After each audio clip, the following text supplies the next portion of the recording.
Roots and radical expressions. Remember, you're taking Cornell notes, so get out that paper and start your heading. Okay, today we are talking about roots and radical expressions, and this is something new for Chapter 6, Lesson 1. We're talking about the nth root.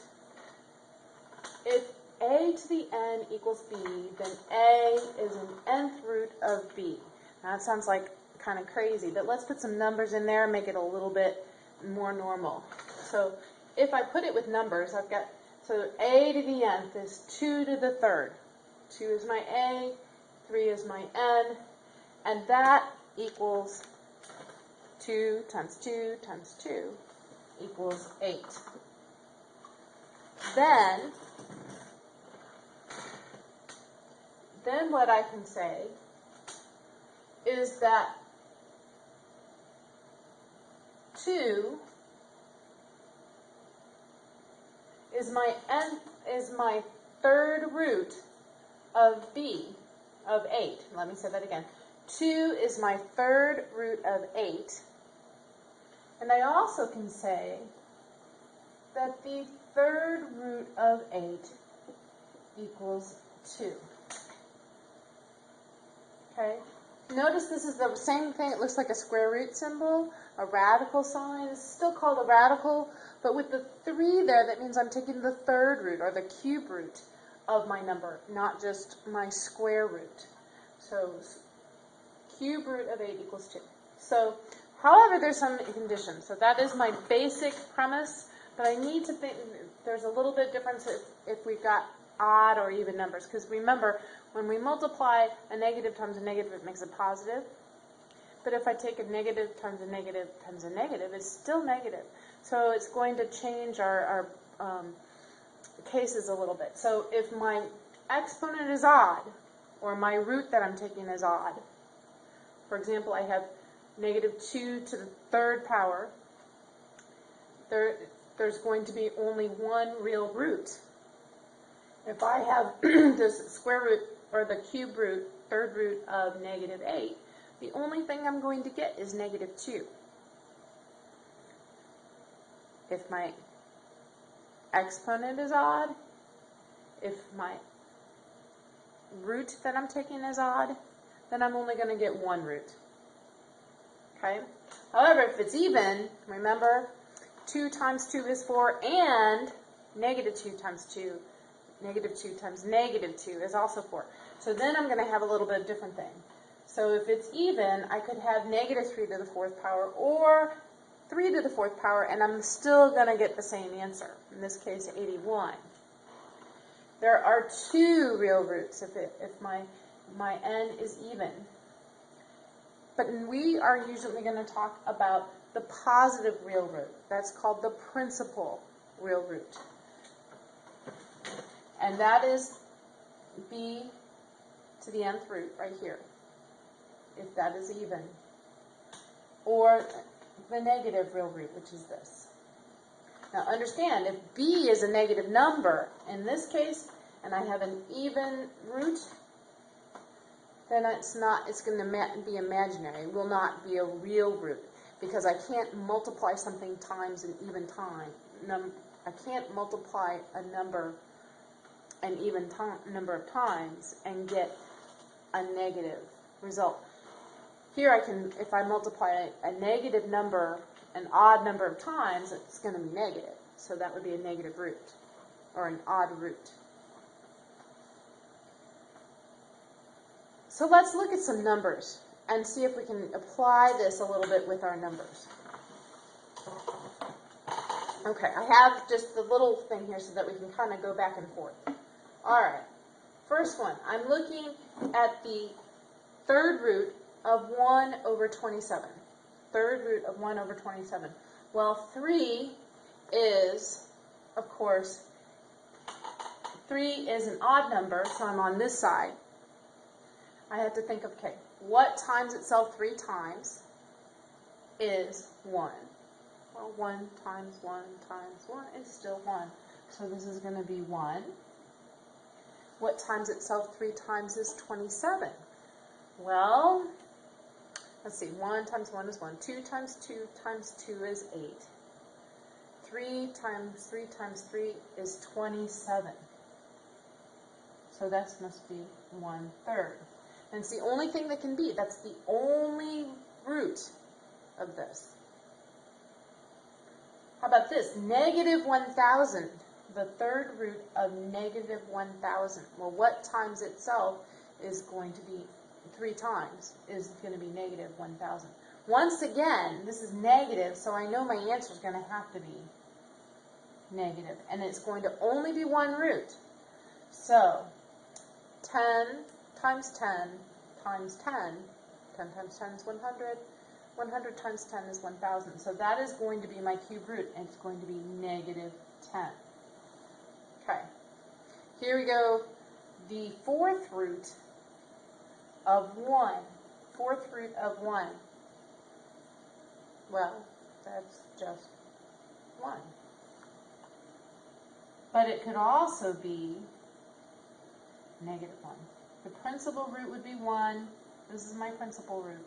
And we're mostly going to talk about principal roots from here on out. But it also could be negative 1. Okay. The fifth root of 32. Odd number, 1 root. Fifth root of 32. Well, this is where you start really wanting a calculator, and you don't want a really simple calculator. You're going to really want a scientific calculator. There is a button that will help you find any root you're looking for. However, I happen to know this one. 2 times 2 is 4, times 2 is 8, times 2 is 16, times 2 is 32. So the fifth root of 32 is 2. Okay. Hopefully that will help.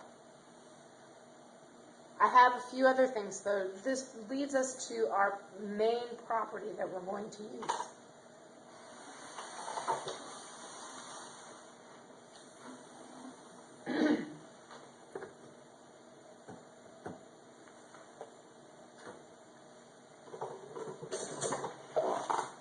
This property is the nth roots of n powers, nth powers, okay? Which means I'm taking the nth root of something to the nth power. The n is going to be the same in both cases. So let's look at some examples before I kind of go into the algebra part of it, right up here. If I am looking at the square root, now remember, we've been looking at radicals with numbers here. If there's no number there, it means 2. It's a square root, hasn't changed. So if the square root, or the second root of 9, well, 9 is really, could be written as 3 squared, right? So that just becomes 3. If I'm looking at the third root of 27, well, 27 is really just 3 to the third power. 3 times 3 is 9, 9 times 3 is 27. So that's 3 to the third power. See, they're the same. So I can get 3. If I had put negatives there, that would have worked too. Okay, so what that means for any real number, now remember they have to be real numbers, not imaginary ones, the nth root of a to the nth power, you want to say is just a. However, you have to kind of give yourself a little bit of information. It is a if n is odd. It is the absolute value of a, because remember we're talking primary roots here, if n is even. And I want to give you an example of this one real quickly. If you have negative 2 squared, negative 2 squared, the square root of negative 2 squared. Well, I'm going to square this first, and then I take the square root of that. So negative 2 squared is going to be 4. 4 squared, the square root of, so I'm going to have really 4, which is still 2. So notice that this one, when I took the square root of it, became, it's positive. So this is why I had to take the absolute value of a. If these are even, I need an absolute value of a. Okay, so this is especially important that I remember the absolute value. If a is even, or if n is even, I'm sorry, if n is even, if my power is even, and my root is even, I need to put the absolute value things. If it is not, I must not put the absolute value, because it could also be the negative. If it's odd, then a could be negative. So we need to keep that in mind. Okay, so let's look at my examples here. And this is going to be a little bit trickier. So what I want you to do first is think about, we had to think about those exponent properties that we had just recently. I'm going to look at what are these things. If I have a square root, I'm going to remember that I can write this as 9 squared. Similarly, x to the 4th could also be written as x squared squared. The square of x squared. So what I'm doing, and because remember, if I were going to go the other way, that I would just multiply. 2 times 2 is 4, and I get x squared. So power to a power, you multiply the powers. So I'm going to divide there, because I've got my 2 applied here. So now I can go ahead and find the square root here. The square root of 9 squared is just 9. The square root of x squared, x squared squared, is x squared. Although we need to remember what? N was even.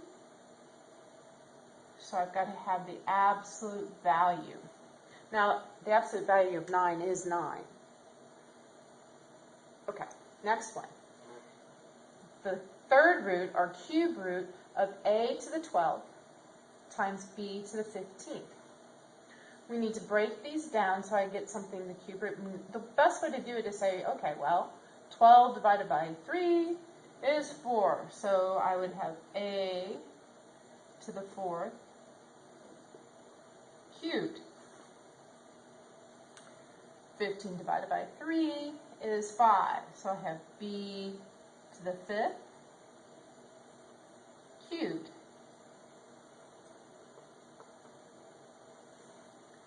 So now I know, and these are odd, so I can just say that is going to be a to the 4th, b to the 5th. A to the 4th, b to the 5th. Okay. I want you to look at the last one and see if you can figure out what you would do. You have the 4th root of x to the 12th, y to the 16th.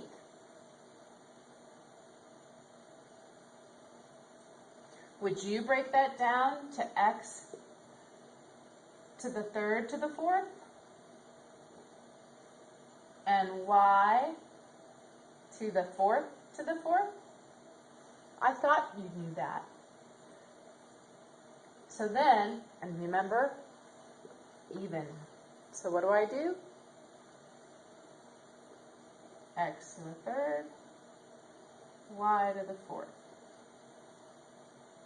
And there we have it. I hope you enjoyed this, got your Cornell notes done, and I will see you in class.